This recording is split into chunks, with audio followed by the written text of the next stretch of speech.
व्यक्ति को कार्य की जिम्मेदारी देख करके किसी भी तरह से उसे सिर्फ पूरा कराने पर जोर देते हैं, समस्या का समाधान स्वयं ढूंढने की कोशिश नहीं करते। यह एक व्यंग्यात्मक कहानी है जिसके लेखक थे कमलेश्वर और इन्होंने जॉर्ज पंचम के नाटक के माध्यम से सरकारी तंत्र पर व्यंग्य किया है।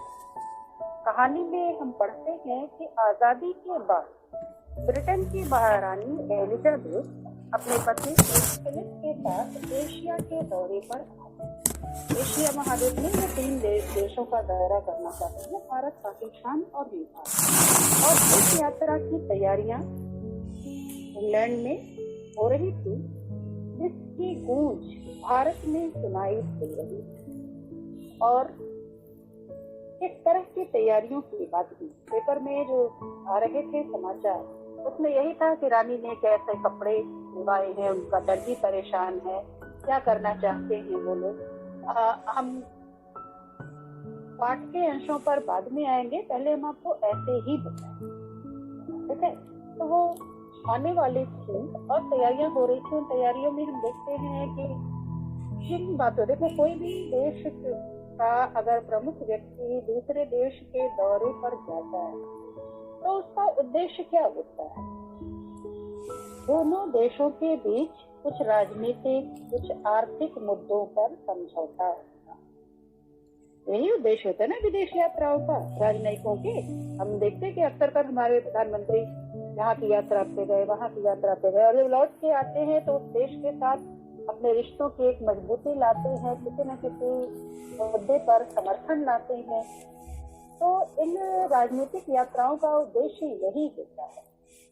और इसी पर चर्चा भी होनी चाहिए कि अगर ब्रिटेन के प्रधानमंत्री स्वतंत्र भारत में आ रहे हैं, भारत वह देश जिस पर ब्रिटेन ने सदियों तक शासन किया है, और आज उसको एक स्वतंत्र अस्तित्व देने के बाद वहाँ की महारानी यदि यात्रा पर आ रही है तो उस यात्रा का राजनीतिक क्या परिणाम निकलेगा, कौन सी सफलता हमें मिलेगी विश्व स्तर पर अपना पहचान बनाने। इन मुद्दों पर कोई बातचीत नहीं, बल्कि हम देखते हैं बातचीत का मुद्दा क्या है, रानी के साथ कौन आ रहा है, उनका खानसामा कौन है, उनका बावर्ची कौन है, और क्या फौज तो आ नहीं सकती है। लेकिन आज जो ट्रेंड चला हुआ है, पहले का जमाना था तो राजाओं की जो यात्राएं होती थी तो उसमें सैनिक चला करते थे, सैनिकों की फौज चला करती थी। लेकिन आज नए युग में फोटोग्राफर की फौज चलती है, जिनकी एक एक मोमेंट के क्लिक करेंगे, तस्वीरें निकालेंगे। ऐसे ये तैयारियां चल रही हैं। कुत्ते कौन कौन से महल में हैं, कुत्तों की तस्वीर छप रही है, कुछ कुछ हो रहा है। ये हमारी मीडिया पर व्यंग्य है। मीडिया किस तरह से खबरें दिखाती है और उसका एक स्वरूप आप भी देखते हो। न्यूज उठा करके देखना शुरू करिए। अगर आप दिन भर न्यूज देखिए 24/7, हर न्यूज चैनल का ये कहना हर खबर सबसे तेज हमारे पास, आप वो दिन भर क्या खबर दिखाएंगे? कुछ देखिए आप, दोपहर में हर न्यूज चैनल का एक टाइम होता है जिसमें वो सीरियल की खबरें, सिनेमा की खबरें या ऐसी खबरें। अभी कुछ दिन पहले आपने देखा होगा कि जब ड्रग्स केस में पकड़े गए किंग खान के सुपुत्र, तो उस समय मीडिया में सबसे महत्वपूर्ण हो गए, हर मुद्दे से ज्यादा महत्वपूर्ण हो गए आर्यन खान, है ना, जिनकी खबरें न्यूज चैनल लगातार दिखाता रहा, कैसे क्या कर रहे हैं, कहाँ जा रहे हैं, कैसे आ रहे हैं। और अगर कोई इस तरह की चीजें होती हैं, जैसे अभी कुछ दिन पहले आपने देखा होगा कटरीना कैफ और विकी कौशल की शादी, वो न्यूज चैनल में दिन भर यही चल रहा है। कटरीना का लहंगा यहाँ से, विकी कौशल की ड्रेस वहाँ से। हमारी मीडिया क्या दिखाना चाहती है? कौन से न्यूज को वो समाचार ये है, लेकिन नहीं, वो चलता रहता है। तो ऐसे ही रानी के आगमन पर उस तरह की ही खबरें चल रही। क्या हुआ? पेन चाहिए? ये रेड है भैया। खबरों का हमारे मीडिया में जिस तरह का प्रचलन है, उस पर भी वो चर्चा करती है। अब रानी आ रही है, कहा ना ये एक काल्पनिक कहानी है, इसको आप सच्चाई न तलाशिएगा इसमें कि क्या सचमुच ऐसा था। तो लेखक एक स्थिति दर्शाता है कि इंडिया गेट पर एक जॉर्ज पंचम की मूर्ति है जिसकी नाक किसी ने काट ली। अब ये देखिए, नाक शब्द ये बड़ा महत्वपूर्ण अंग हम मान सकते हैं, जिसको हम अपने सम्मान से जोड़ करके देखते हैं। अक्सर इस तरह के मुहावरे आप प्रयोग करते हैं ना, अगर किसी का अपमान हुआ तो लोग कहेंगे नाक कटी, किसी का सम्मान हुआ तो नाक ऊंची हो गई, सम्मान को बचा लिया तो नाक रह गई। तो नाक शब्द हम प्रतिष्ठा से, सम्मान से जोड़ करके जॉर्ज पंचम की मूर्ति से जो नाक उतार ली गई, यानी वह एक ऐसे देश का शासक था और स्वयं बड़ा अत्याचारी था। जॉर्ज पंचम एक निरंकुश शासक था जिसने भारतीय जनता पर विविध अत्याचार कराए थे। आपको बताऊं कि जब स्कूलों में जो आप आते हो, प्रार्थना करते हो, ईश्वर के लिए की आराधना, माँ सरस्वती की आराधना करते हो, गुलाम भारत में स्कूलों में जॉर्ज पंचम की जिंदगी के लिए प्रार्थना कराई जाती। बच्चे आते थे और सुबह सुबह भगवान के सामने हाथ जोड़ करके उनका प्रार्थना क्या होती थी, ईश्वर हमारे जॉर्ज पंचम को चिरायु करे। ये उस प्रार्थना की पंक्तियां थी। वो बच्चे आकर, बच्चे कौन जाने कौन जॉर्ज पंचम, लेकिन उनसे जॉर्ज पंचम की जिंदगी के लिए प्रार्थना कराई जाती थी। तो वो अपने लिए कुछ न मांगे, जॉर्ज पंचम के लिए मांगे। वही जॉर्ज पंचम जो भारतीयों को कुत्ते के बराबर समझता था उनकी जिंदगी को। तो ऐसे अत्याचारी शासक की मूर्ति स्वतंत्रता के बाद भले लगी रही हो, जनता पूरी मूर्ति तो नहीं उखाड़ पाई, लेकिन उसके प्रति अपना आक्रोश दिखाते हुए शायद उसने उसकी नाक काट ली। और नाक काट लेना यानी अपमान करना। अब उसका कोई सम्मान देश में नहीं होगा, ये दर्शाने की कोशिश। लेकिन अब देश की आजादी के बाद भी हमारी शासन प्रणाली, हमारे अधिकारी आज भी अंग्रेजों के मानसिक रूप से कितने गुलाम हैं, ये दर्शाने में ही पूरी कहानी का ताना बाना बुना गया है।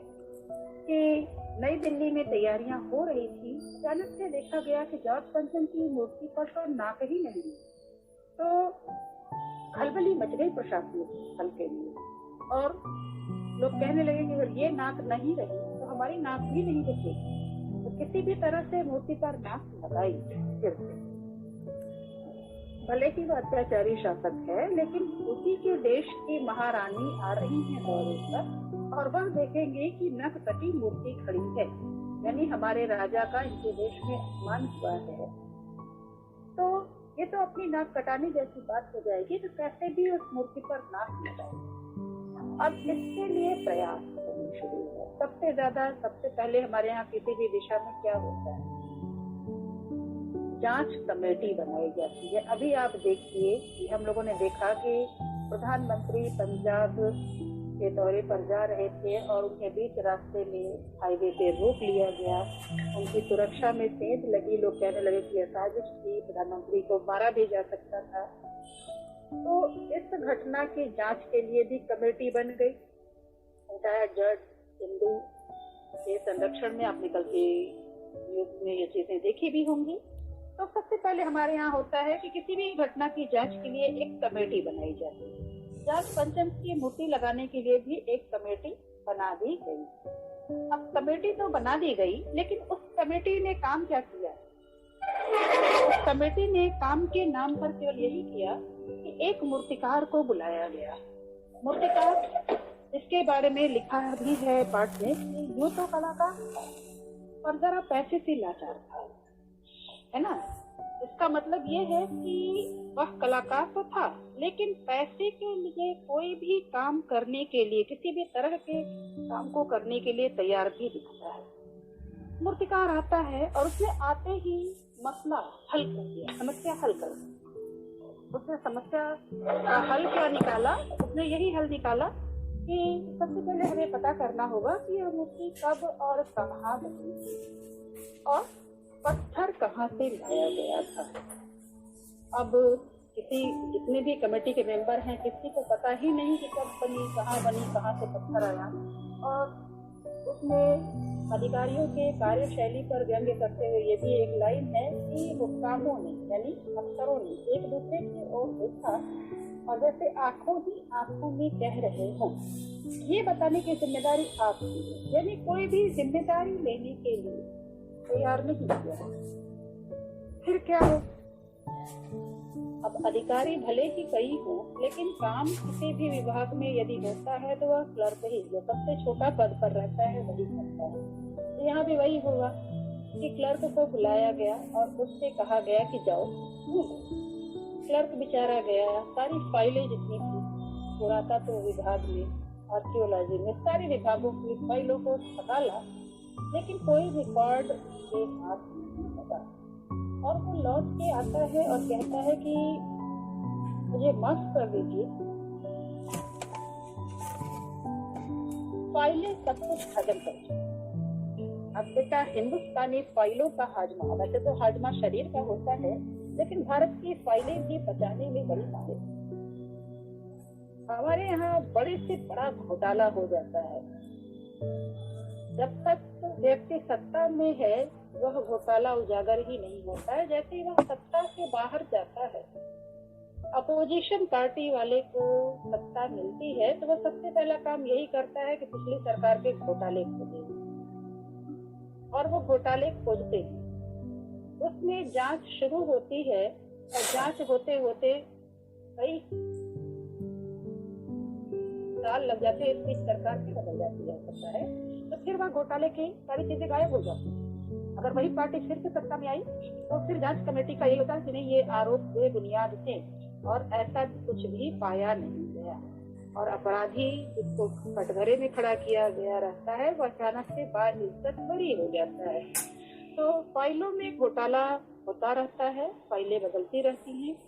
ऐसे ही शायद उस मूर्ति के फाइल में भी कुछ रहा हो, तो उसका कोई रिकॉर्ड क्लर्क नहीं पाता है। अब क्या हो?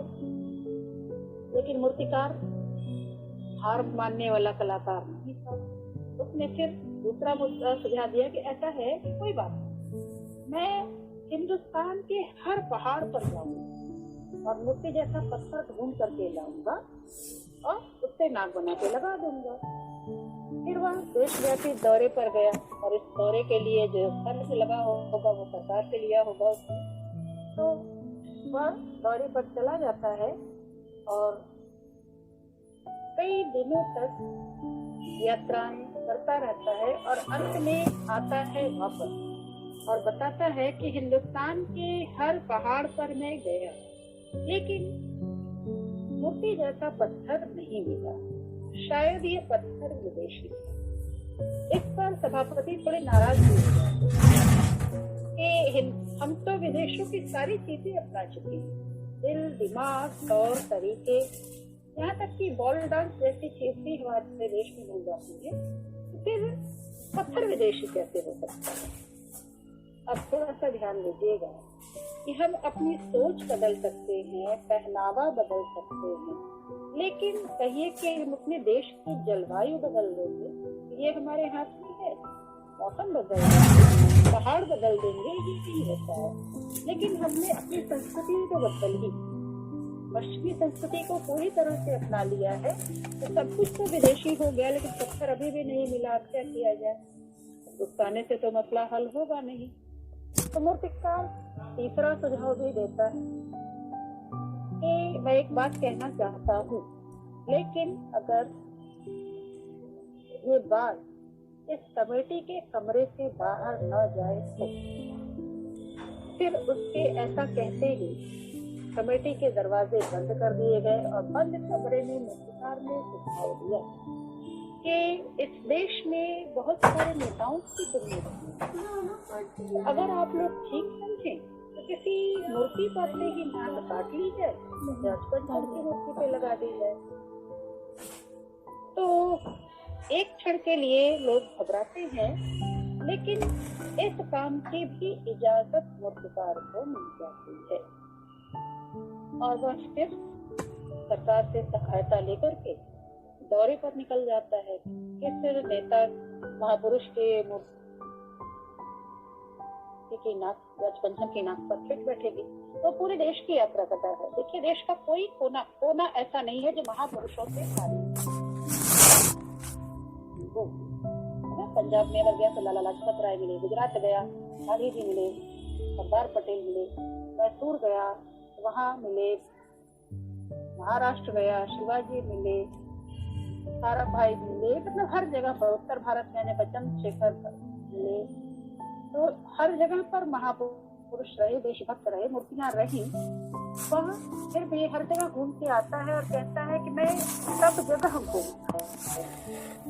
यहाँ तक कि बिहार के सेक्रेटरिएट के सामने शहीद बच्चों की मूर्तियां लगी थी, मैं वहां भी गया, लेकिन हर मूर्ति की नाक जॉर्ज पंचम की नाक से बड़ी है। अब यहाँ पर नाक से अभिप्राय सम्मान। जॉर्ज पंचम आपको बताया कि एक अत्याचारी शासक, और ये जो भी नेताओं महापुरुषों का, शहीदों का नाम लिया गया, ये सामान्य घरों में जन्मे व्यक्ति थे जिन्होंने अपने कार्य के माध्यम से भारत में नाम कमाया था। ये उनकी मूर्तियां लगाई गई। तो सबका सम्मान जॉर्ज पंचम से ज्यादा है, इसलिए सबकी नाक बड़ी थी। तो जॉर्ज पंचम की नाक सबसे छोटी निकली। अब क्या किया जाए? अब नाक का इंतजाम कहाँ से किया जाए? फिर बड़ी निराशा आ गई अधिकारियों में। लेकिन मूर्तिकार पहले ही कहा, हार मानने वाला कलाकार नहीं। उसने तुरंत फिर से एक सुझाव दिया, इसी शर्त से कि बात कमरे से बाहर न जाए। और अब की बार जो सुझाव दिया बड़ा ही हैरत अंगेज।